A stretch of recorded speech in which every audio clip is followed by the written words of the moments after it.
Hi everyone, Natasha here, and around my home today I thought I'd do a little bit of baking for you as we get ready for the holidays. So I'm here in my kitchen, I have my apron on and my supplies ready, and what we're going to be making today is my favorite oatmeal chocolate chip cookie recipe, and this recipe came from my grandmother. The only change I've made to it is I use bittersweet chips as well as semi-sweet chocolate chips. So that's up to you how you prefer your chocolate chips, but your chocolate chip cookies. But this recipe has been a hit with everyone that's tried it. We serve it often, and what I'm doing today is actually going to be making it to give as Christmas gifts. So instead of baking it, what I'll be doing is actually scooping and freezing the scoops so that the people I give it to, I'm just going to give them a little gift bag with the frozen scoops in a freezer bag.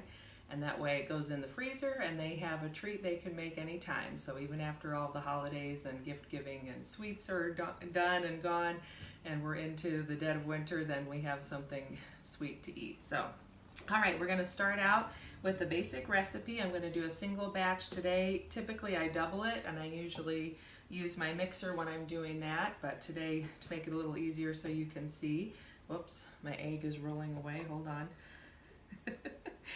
I'm gonna have to find a better spot. There we go. All right, so we're gonna start out, since these are oatmeal chocolate chips, we're gonna start out with 1 cup of oats. And these are quick cooking oats. You could also use rolled oats or old-fashioned oats. I think quick cooking is just typically what I have on hand, so that's what I use. So we have 1 cup of oats and 1 cup of flour, just plain regular flour for baking. And that goes in as well. Okay. And then a 1/2 cup of brown sugar and a half a cup of granulated sugar. And whoops, my 1/2 cup measuring cup is here in the dishwasher. Let me grab that. There we go. Okay.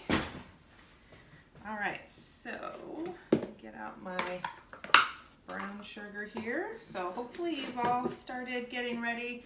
If you're following along with the flylady, she's been walking us through preparing our holiday control journal and starting on the holiday cruising missions. So that's what got me inspired to get started on a little bit of early holiday gift prep, because these will keep in the freezer for quite a while, and we might even end up using them beforehand, but it's just nice to have these on hand ready to go. So 1/2 cup of brown sugar. This is actually organic granulated, this is organic cane sugar. And you can just use regular granulated sugar too if you want to, but 1/2 cup of plain sugar, 1/2 cup of brown sugar. And then we have, I'm gonna keep that out for my oats or my chips in just a minute.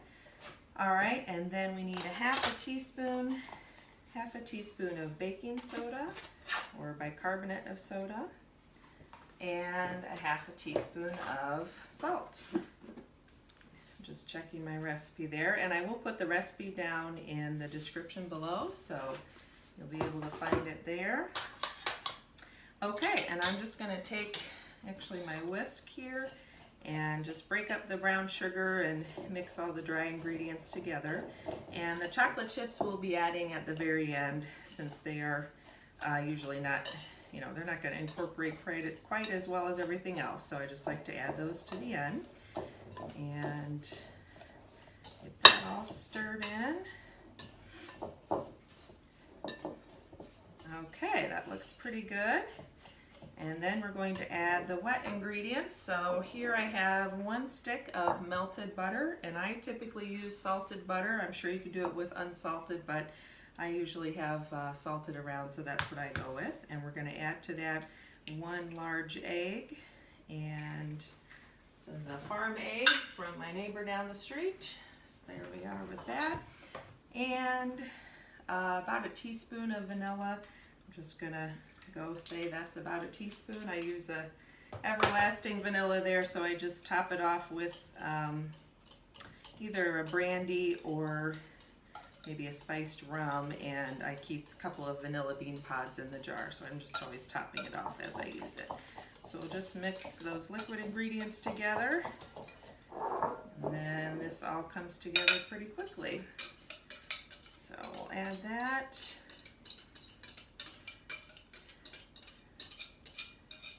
Okay, get that stirred in. I'm gonna actually set this over here so we can get that washed up in just a bit. All right. So once you've stirred together your wet and dry ingredients, in just a moment we'll be adding the chocolate chips. And like I mentioned, I usually scoop these and then freeze the scoops, and they are ready to go. I'm actually going to need to bake up a few later today, but I have to run and pick up my daughter from school in just a few minutes. Yep. And so I thought I'd get this done quickly before I go.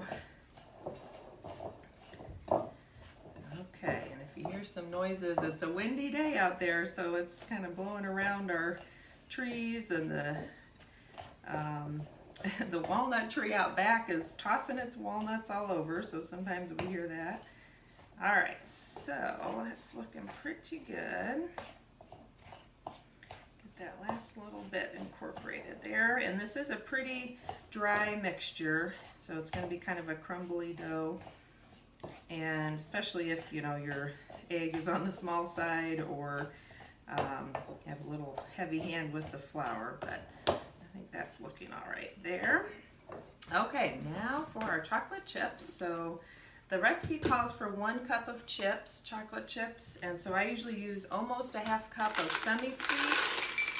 So these are my semi-sweet chocolate chips, just about a half cup. I just don't like, to have way too many chocolate chips and not enough cookie to hold it together. So that's what I usually do, just under a half a cup on each. And these are my bittersweet chips, so they'll go in as well. Okay, there we are. And get that all stirred in, and then we can start scooping. So I will scoop these up, and usually what I'll do is put it on a tray and freeze those scoops for about an hour until they're pretty firm, and then I can just take them off the tray and put them in a Ziploc or freezer bag, and they are good to go. And if you're going to be baking these, so if you're baking them straight from the bowl here, you'll do 350 on the oven and bake them about 9 minutes. You want the outside edges to be just starting to turn a little golden brown. The center should puff up just a little bit. Unless you just like your cookies really crunchy, then you can leave them in a little bit longer. But if you take them out then when they're just starting to turn golden brown, after they've cooled, you have a nice chewy chocolate chip cookie. And if you're going to freeze them and then bake them, so you'll take your frozen scoops of dough, set your oven for 350 still, and once it's up to temperature, then just take the frozen scoops onto your baking tray and bake them about 13 minutes. So from frozen it's 13 minutes, from fresh it is 9 minutes. Okay, that's looking pretty good. I think I've got the chocolate chips incorporated as much as they will incorporate, and then once you're scooping them, you'll get them in the rest of the way. I'm going to set that out of the way and start doing my scooping. So just take a scoop here, and as I mentioned, this is about a tablespoon. I think when I've measured this, it's a smaller cookie scoop. I've already done a batch, that's why there's some crumbs on my tray. Those just came off out of the freezer and went into a bag. And so what I'll do is, as far as giving them as a gift, what I typically do is kind of have them all festive and wrapped up, and I'll put a little note with our, you know, holiday wishes and the directions for baking. And then I'd usually just tack a cooler with a little bit of a freezer bag or something in the bottom, and all of my different bags of cookie scoops, and take them to whatever holiday gathering we're going to. And since I live here in the US, it's usually winter at that point, so they just stay outside. I usually set the cooler by the door and tell everyone to grab one on their way out. So that's how I do the gift giving part. Or if they come to my house too, that works out really well. Then they just have to throw it in the freezer when they get home. But it's It's a fun way to have fresh homemade cookies around, and half the work, most of the work is done for you. So, all right, I'm gonna finish this up and get to the school and pick up my daughter here in just a few minutes. So thank you for joining me today. Feel free to hit that like button if you like cooking videos and baking videos and want to see more of those from me. I'd be happy to do more. And also don't forget to subscribe. You can click on the little picture of my face on the screen or the subscribe button down below, of course.